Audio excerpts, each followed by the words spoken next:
রাতের আধারে দাঁড়িয়ে থাকা ট্রেলার লরির চাকা চুরি। 12 নম্বর জাতীয় সড়কের পাশে দাঁড়িয়ে থাকা 18 চাকা লরির টায়ার চুরি। লরির 9টি টায়ার খুলে নিয়ে গেল চোরেদের দল। বড়সড় চুরির ঘটনা ঘটল সুতিতে। আনুমানিক 5 লক্ষ টাকা মূল্যের লরির রিং সহ চাকা চুরি। ইট দিয়ে গাড়ি দাঁড় করিয়ে লরির চাকা চুরি করা হয়। মুর্শিদাবাদের সুতির সাজুর মোড় এইচপি পেট্রোল পাম্পের পাশে এই বালির গোলা থেকে লরি গেল 9টি টাকা। টেকটু এই বালির গোলা থেকে প্রায় 9টি লরি চলে গেল। রিং সহ 9টি লরির চাকা চুরির ঘটনায় রীতিমতো চাঞ্চল্য সৃষ্টি হয়েছে সুতির সাজুর মোড় চত্বরে। লরির রিং সহ চাকা চুরির ঘটনায় খবর পেয়ে ঘটনার তদন্ত শুরু করেছে সুতি থানার পুলিশ। রাতের আধারে দাঁড়িয়ে থাকা ট্রেলার লরির চাকা চুরি। 12 নম্বর জাতীয় সড়কের পাশে দাঁড়িয়ে থাকা 18 চাকা লরির টায়ার চুরি।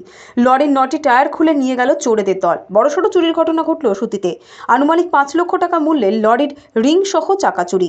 ইট দিয়ে গাড়ি দাঁড় করিয়ে লরির চাকা চুরি করা হয়। মুর্শিদাবাদের সুতির সাজুর মোড় এইচপি পেট্রোল পাম্পের পাশে এই বালির গোলা